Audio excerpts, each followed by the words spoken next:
Voter তালিকার বিশেষ সংশোধনের কাজ চলছে। হাতে এনিউমারেশন ফর্ম নিয়ে দুয়ারে দুয়ারে পৌঁছে যাচ্ছেন বিএলওরা। কিন্তু তার মধ্যেই কখনো চায়ের দোকানে, কখনো রাস্তায় টেবিল পেতে, আবার কখনো বাস স্ট্যান্ডে বসে এনিউমারেশন ফর্ম বিলির অভিযোগ উঠেছে। আর এবার উত্তর ২৪ পরগনার দত্তপুকুর ২ নম্বর গ্রাম পঞ্চায়েতের ২৩৯ নম্বর বুথের বিএলও মধুসূদন মণ্ডলের বিরুদ্ধে আইসিডিএস কেন্দ্রে এনিউমারেশন ফর্ম বিলির অভিযোগ উঠল।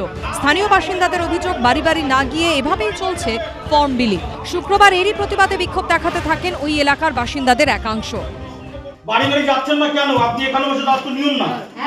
না, আপনি এখানে বসে দাঁড়িয়ে কার কথা দিচ্ছেন? শুনুন, আমার এখানে কমিটির যারা আছে তাদের পরামর্শ নিয়ে করব। বিক্ষোভের পর এনিউমারেশন ফর্ম নিয়ে বাড়ি বাড়ি পৌঁছে যান ওই বিএলও। যদিও আইসিডিএস সেন্টারে ফর্ম বিলির অভিযোগ অস্বীকার করেছেন তিনি। আইসিডি স্কুলে আজকে আমরা কোনো শর্টিং করার জন্য বসেছিলাম। আমরা রোজই পাড়াতে যাচ্ছি, গতকাল গিয়েছিলাম, তার আগের দিনও গিয়েছিলাম। আজকে শর্টিং করার জন্য ওখানে বসেছি, মানে পাড়ায় পাড়ায় দেওয়ার সুবিধার জন্য। গ্রামের লোক যেমন দু একজন ঢুকে পড়লো, ঢুকে পড়লো, এই হচ্ছে ব্যাপার, আর কিছু কোনো ব্যাপার না। এই অভিযোগ সামনে আসতেই বিএলওদের তৃণমূল যোগের অভিযোগ তুলে আক্রমণ শানিয়েছে বিজেপি। পাল্টা এই ঘটনায় দলীয় যোগ অস্বীকার করেছে তৃণমূল। যদি ভেবে থাকেন, বিএলও অফিসাররা ভেবে থাকেন যে তৃণমূলের দাদা বা নেতারা যা বলবে সেই মতো কাজ করবে, যদি ভেবে থাকেন তার ফল আপনারাই পাবেন। যদি মনে করেন যে আপনারা এইভাবে ফর্ম বিলি করে আপনাদের কাজ, দায় সারা কাজ কমপ্লিট করবেন, তাহলে আমরা যেগুলো ওয়াচ করছি সেগুলো জায়গা মতো পাঠাবো। তার পানিশমেন্ট যেটা হওয়ার সেটা কিন্তু তারা নিজেরাই ভোগ করবে। মানুষের সুবিধার্থে যদি তিনি কাজ করে থাকেন, এক জায়গায় বসে ফর্ম দিয়ে থাকেন, সেটা ওনার গাইডলাইন্সে আছে কি না সেটা উনি ভালো বলতে পারবেন। আর পাবলিক যেখানে সুবিধা হবে সেভাবে পাবলিক চাইবে। সব মিলিয়ে এনিউমারেশন ফর্ম বিলি নিয়ে অনিয়মের অভিযোগ থামছে না। সমীরণ পালের রিপোর্ট, এবিপি আনন্দ, উত্তর ২৪ পরগনা। এ যেন যেই রাম সেই রহিম, নাম আলাদা, ধর্ম আলাদা, ঠিকানা আলাদা, কিন্তু ছবিটা একই। একই সঙ্গে দুই পরিচয়ে ভোট দিয়ে যাচ্ছেন একজন। প্রথম ভোটার কার্ডে নাম মকিদ মোল্লা, অপরটিতে নাম রয়েছে গোড়াচাঁদ বিশ্বাস। এসআইআর আবহে এরকমই অভিযোগ সামনে এলো উত্তর ২৪ পরগনার বারাসাতের কদম্বগাছিতে।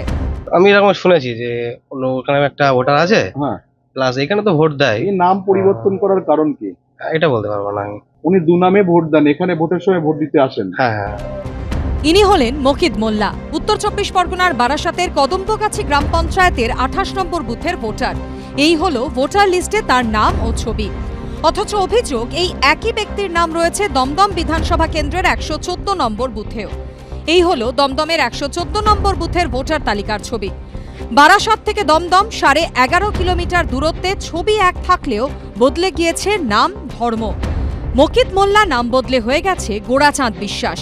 বাবার নাম আব্দুল মুজিদ বদলে হয়ে গিয়েছে মন্টু বিশ্বাস।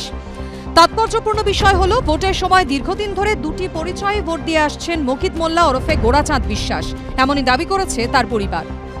ভোটার তালিকায় নাম রয়েছে মুকিন মোল্লা, বাবার নাম মুজিদ মোল্লা। আবার এদিকে আর একটা ভোটার তালিকা পাওয়া যাচ্ছে যেখানে গোড়াচাঁদ বিশ্বাস নামে তিনি ভোট দিচ্ছেন দমদমে। এটা কেন?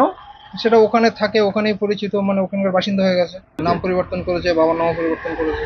এখানে ভোট দিতে আসে না? হ্যাঁ, ভোট দেয়, গতবার ভোট দিয়েছে। না, এখানে কোনো বাড়ি নেই। কদম্বগাছির বাসিন্দার কীর্তির সামনে আসায় শুরু হয়েছে রাজনৈতিক চর্চা। তৃণমূল তার ভোট ব্যাংক বাড়ানোর জন্য এবং এই অসত্য উপায়কে অবলম্বন করে জেতার জন্য এরকম ভুয়ো ভোটার তৈরি করে রেখেছে। এই ভুয়ো ভোটার এসআইআর থেকে যদি বাদ যায়, তৃণমূল ধরাশায়ী হবে। বেশ কয়েক বছর আগে ও ধর্ম পরিবর্তন করে কলকাতায় দমদমে কোথায় রয়েছে সেখানে ভোটার তালিকায় সে নাম তুলেছে। এটা তো নির্বাচন কমিশনের ব্যাপার, সে নাম কাটবে কি কাটবে না এটা নির্বাচন কমিশনের সম্পূর্ণ ব্যাপার। এটা তো আমাদের দল বা কেন দায়ী নেবে? এমন অভিযোগ আরও আছে, যেমন কৃষ্ণনগর লোকসভা কেন্দ্রের ভোটার মহাসিন শেখ। কংগ্রেসের অভিযোগ, এই একই ব্যক্তির দুটি ভোটার কার্ড রয়েছে। দুটিতেই বাবার নাম, জন্মের তারিখ এক হলেও নামের একাংশ আলাদা। আলাদা দুটি এপিক নাম্বারও। এই ঘটনায় তদন্ত করে উপযুক্ত ব্যবস্থা গ্রহণের দাবি জানিয়েছে কংগ্রেস। রাজ্যের মুখ্য নির্বাচনী আধিকারিকের দপ্তরে চিঠি দিয়েছেন প্রদেশ কংগ্রেসের সাধারণ সম্পাদক আশুতোষ চট্টোপাধ্যায়। সমীরণ পাল ও রুমা পালের রিপোর্ট, এবিপি আনন্দ।